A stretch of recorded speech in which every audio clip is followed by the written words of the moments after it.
जटाटवी गलज्जल प्रवाह पावितस्थले गलेवलम्ब्य लम्बिताम्बुजङ्गतुङ्गमालिकां डमड्डमड्डमड्डमड्। ओम सर्वे भवन्तु सुखिनः, सर्वे सन्तु निरामया, सर्वे भद्राणि पश्यन्तु मा कश्चित् दुःखभाग् भवेत्। ये स्पिरिचुअल प्रोडक्ट्स आपको shivago.com पे ऑथेंटिक और जेन्युइन मिलेंगे। नमस्कार, आप सबका हमारे चैनल ज्ञान द ट्रेजर पर स्वागत है और हम आपको बताएंगे गणेश गीता के बारे में कि गणेश गीता क्या है और भगवान श्री गणेश ने ये गीता के व्याख्यान कब दिए थे, किसको दिए थे। देखिए, गणेश गीता का जहाँ तक सवाल है तो गणेश पुराण के क्रीड़ाखंड के अध्याय 138 से लेकर 148 को श्री गणेश गीता कहा जाता है और श्री गणेश गीता के 11 अध्यायों में 414 श्लोक हैं। भगवान गजानन ने सिंदूरासुर से युद्ध के बाद राजुर की पवित्र भूमि में श्री गणेश गीता का उपदेश राजा वरण्य को दिए थे। श्री कृष्ण ने कुरुक्षेत्र के मैदान में अर्जुन को गीता का पाठ पढ़ाया था। दोनों में एक फर्क था।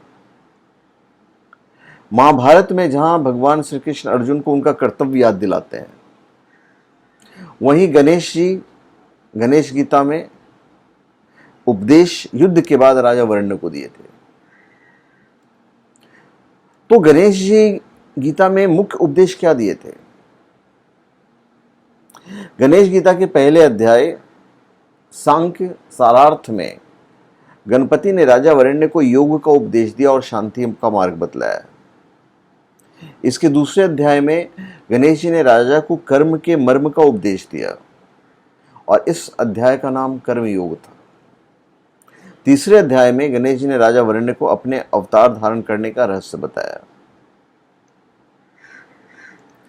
गणेश गीता में योगाभ्यास तथा प्राणायाम से संबंधित अनेक महत्वपूर्ण बातें बतलाई गई हैं और छठे अध्याय में बुद्धि योग में भगवान गणपति राजा वरण्य को समझाते हैं कि अपने सत्कर्म से के प्रभाव से मनुष्य में ईश्वर को जानने की इच्छा जागृत होती है।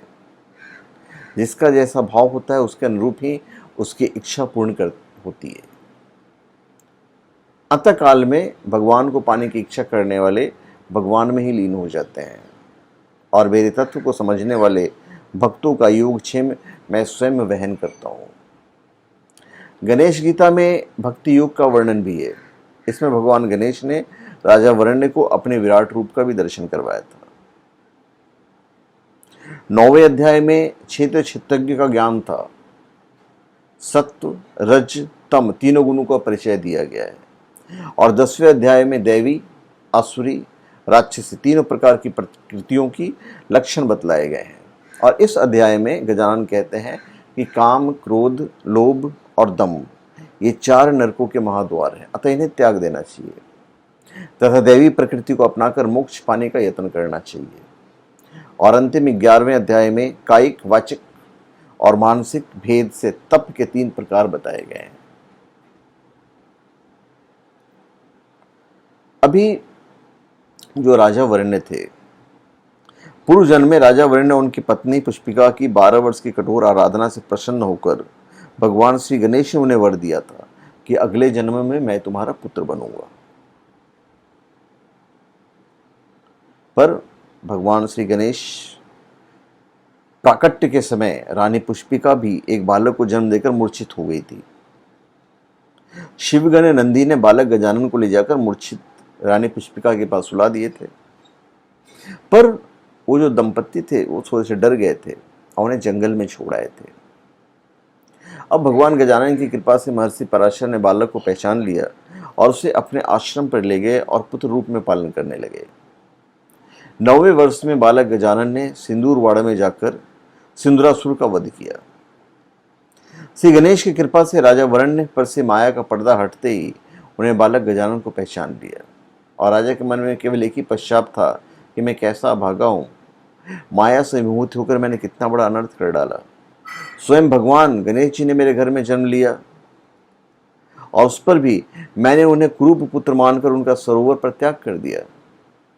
यह अच्छा हुआ कि बालक पराशर मुनि को मिला और उन्होंने उसका पालन पोषण किया।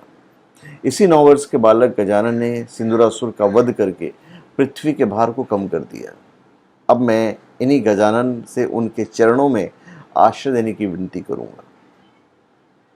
तो राजा वरुण ने गजानन से प्रार्थना की कि हे सब शास्त्रों और विद्याओं के ज्ञाता महाबहु विघ्नेश्वर, आप मेरा अज्ञान दूर करके मुझे मुक्ति के मार्ग पर उपदेश दीजिए। तब भगवान गजानन ने राजा वरुण को योगामृत से भरी श्री गणेश गीता का उपदेश दिया। श्री गणेश गीता को सुनने के बाद राजा वरुण ने विरक्त हो गए और पुत्र को राज्य सौंप कर वन में चले गए और वहां योग का आश्रय लेकर वो मोक्ष को प्राप्त किए। यथा जलम जले क्षिप्तम जलमेव ही जायते तथा तरणातः सोपी तन्यत्व मुपाययो। जिस प्रकार जल में मिलने पर ही जल हो जाता है, उसी प्रकार ब्रह्मरूपी गणेश का चिंतन करते हुए राजा वरुण ने भी उस ब्रह्म रूप में समा गए। भगवान गजानन ने 11 अध्यायों में 11 योग की बात की है। तो ये मैंने आपको गणेश गीता के बारे में बताया और मेरे ख्याल से आप समझ गए होंगे कि गणेश गीता क्या है।